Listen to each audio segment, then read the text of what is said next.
What's up, goodies? Welcome back to your girl channel and to my kitchen, how to cook. And today we're making vegan curry goat and okra recipe in the kitchen, fast, easy, and simple.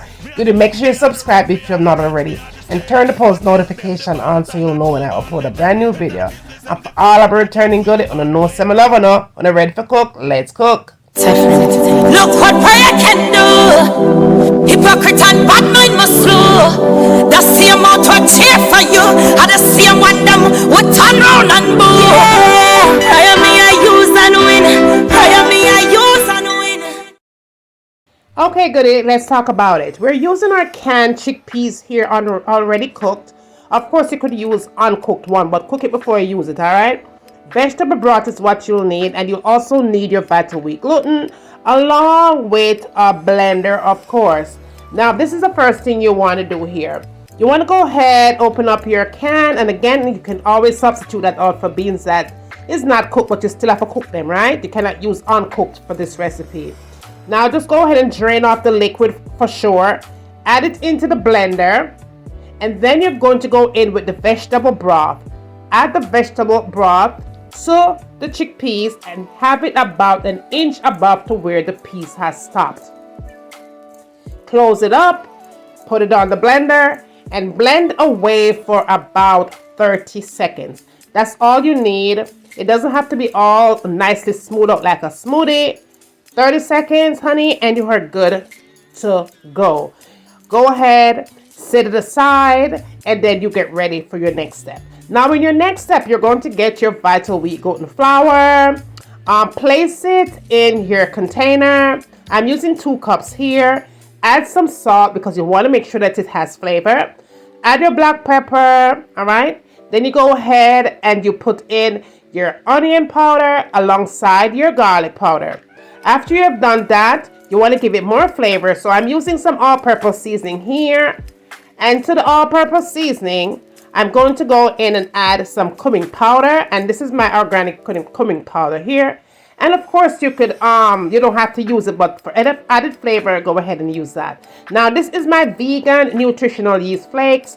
If you want to have this one, you could go ahead and find it on Amazon. That's where I bought this one. Okay, add it to the mix. Give it a nice little toss. You want to make sure that everything is evenly distributed throughout. All right, you don't want it to be unbalanced here. So be sure that everything is incorporated properly, nice and proper, all right? Now, after you have achieved that, you want to make a well in the middle. With the well in the middle, go in and pour in your blended chickpeas to the mix. Now, all you have to do here is once again combine everything together. Now, this step, after you have folded it in for maybe about a good minute or so, you're going to go in with your hands. Your hands will do the most fabulous job of obtaining the most perfect meat substitute in your kitchen ever, okay? Now, the texture of your vital wheat gluten is very critical to your recipe, to your meat in general. You want it to be able to taste as close as possible as if you was really eating meat, right? So this is what I do. When I get to that step, I always use either water or you use the vegetable stock. Just use that and dribble along as you need into the flour mix here, okay? It is so critical, y'all, because a lot of times, a lot of people tell me that when they get done with it, it tastes very rubbery. That's because the consistency is way too tight. The tighter the mixture, the tighter it's going to taste. It's going to taste unreal. It's not going to taste like mock meat, okay? So be sure you're doing this step as you're seeing me doing here, very closely. Just use your discretion. Don't pour the liquid on the meat all at once. Do it a little at a time. Now, to achieve the best texture, this is what I usually do. After I've obtained that, then I go ahead and put it on a flat surface, and I knead again for at least 5 minutes. 5 minutes in, as you can see here, everything is perfect. That's how it's supposed to be. If you don't put the time and the energy into doing this step, you will definitely have rubbery meat. It's going to be rubbery, okay? So be sure that you're not missing these steps. To make sure that it is perfect, you could check on the inside and you see where it's separated. That is how you want your meat substitute to be looking.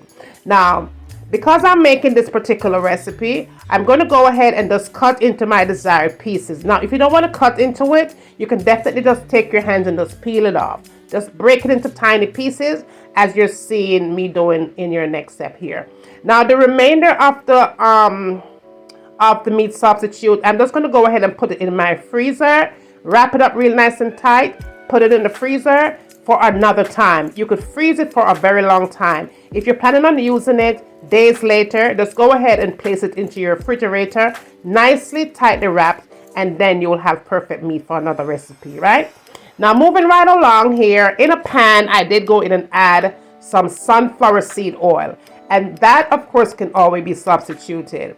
Now, to that, I added some garlic, and I'm using a lot of garlic here because I love the flavor of garlic in my food, okay? Now, I went ahead and added some ginger powder. I didn't have fresh ginger here. I was out, so I just went ahead and substituted for some organic ginger powder that I have here, okay? So I went ahead and used that.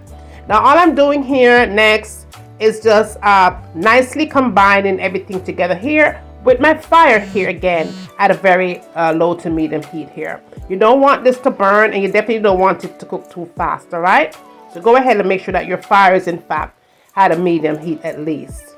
Now, the next thing I'm doing here is adding my turmeric powder here. And of course, you could always substitute that out for whatever kind of curry powder that you have laying around your house. I did have about 12 pimento berries, or pimento seed as you would like to call it. Gave it a good toss for about 30 seconds here. That's all I needed, just to burn the curry and to make sure everything came together nicely here. And then I was good to go. Now, what you want to do after you have completed this step, you're going to go back in with your vegetable broth, okay? Now, if you add water to this step, it's going to take away from the flavor. I like to go in with the vegetable broth, and be sure you could always make it at home, you know, it's easy to make, right? Now, I'm adding like 3 tablespoons at a time here and just constantly spinning the mixture. Just turning the mixture, spinning it, so I could get the flavor that I need. You just know from that smell, that aroma that is coming in, you just know when it is right. I want to be able to put the meat in the pot when I know for sure that I have flavor, because vegan food is one of those kind of a food, if it doesn't have flavor and taste, you will not be able to eat it, all right? You won't be able to eat it. So make sure that if you're cooking vegan food, it is seasoned properly. Now, after I'm happy with what's going on here, I went ahead and put my meat substitute into that deliciously smelling good, flavorful thing there to get the meat started. Now, once our vital wheat gluten hits heat, it starts to expand and all the flavor sucks into the meat. And of course, that's how you're going to get the best tasting vegan meat substitute here, right? So let's be sure that you're not missing any of these steps, goodie. Go ahead and place all the meat into that flavor there and just give it a good toss. Make sure that it's really covered really well, as I'm doing here, as you can see. Very fast, easy, and simple, right? And listen, it'll taste immaculate. Trust me when I tell you, immaculate. Once you eat this right here, you make it and you eat it, trust me, you will be going vegan. Believe me, all right? Now, this is what I'm going to do next, because after all, we're going to make one of the best curry goat mimic style, vegan style in the kitchen you can ever make. Now, this has to be cooked thoroughly. So what I'm doing here, I'm adding a complete box of the vegetable broth into the mixture here. You're going to combine everything. I'm going to allow this to cook for about 30 minutes. Now, meat substitute usually takes at least 45 minutes to cook, all right?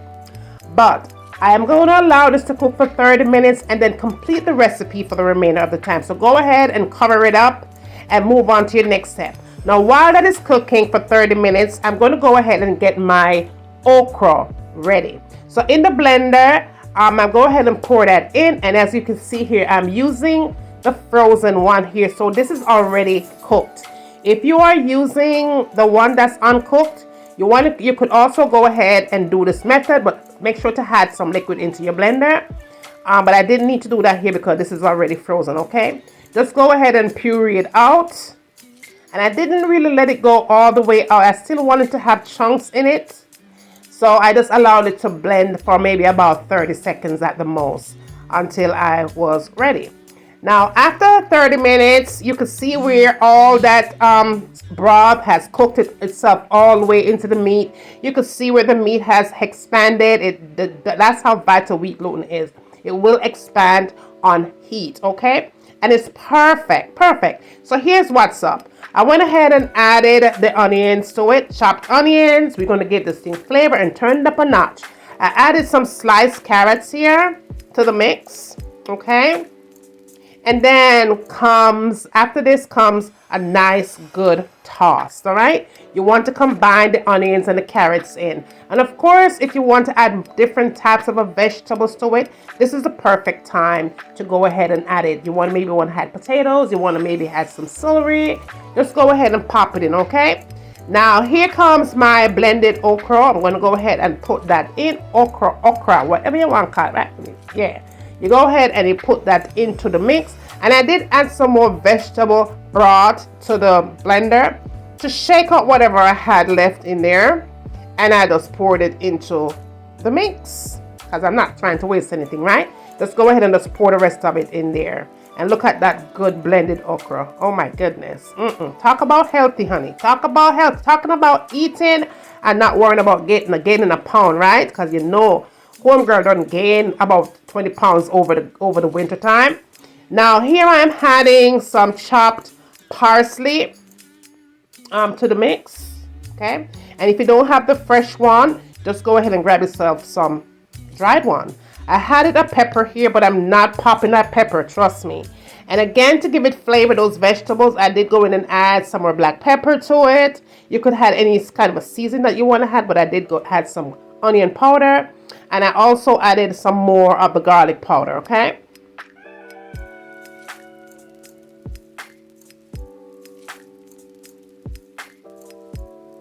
I also decided to add some more of the all-purpose seasoning and gave that a good toss. And again, with my fire here still set to a medium heat only.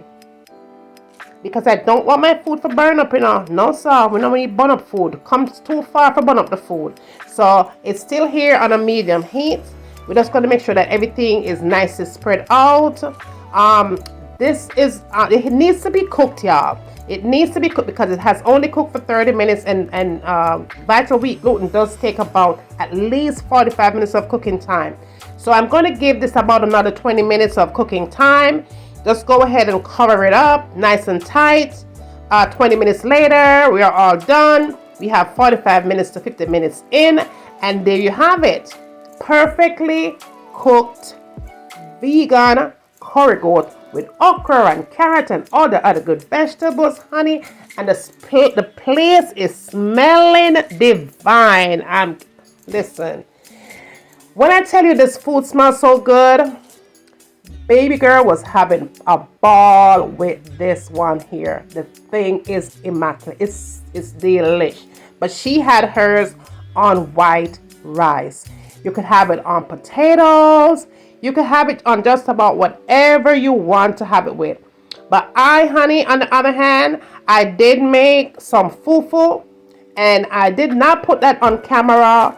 But I am going to put that recipe down in the description. So if you want to go ahead and have some African fufu, you go ahead and do that. But this right here, it came out really good. I didn't want to have it watery or runny. I want the okra to be holding really, really well.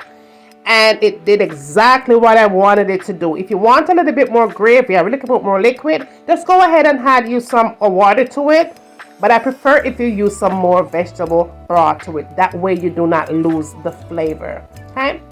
And that was about it. Look at that. Perfect. Now, good, you know I wasn't going to leave without showing you guys how it looks on the plate with the fufu. And remember, the recipe will be in the description. I made my fufu using plantains and cassava. Plantains and cassava. And yes, my way, okay? So my African goodies, so don't come for me, alright? Please don't come for me, because your girl always cooking our kitchen fast, easy and simple, alright? So that is it. Look at that good meat, y'all. Look at that. African fufu with curry goat vegan style and okra and carrot right there. So nice. Now make sure you're spreading all this good love good with all your friends and family. Tell them what's going on over here. Bring them come and send them come. And don't forget to check out my mukbang eating this food, alright? Tell them what's going on over here. Bring them come and send them come. I'm waiting. After you get done doing that, tell me what you want to see me cook next time in my kitchen. And remember, as always, from my kitchen to your kitchen, enjoy!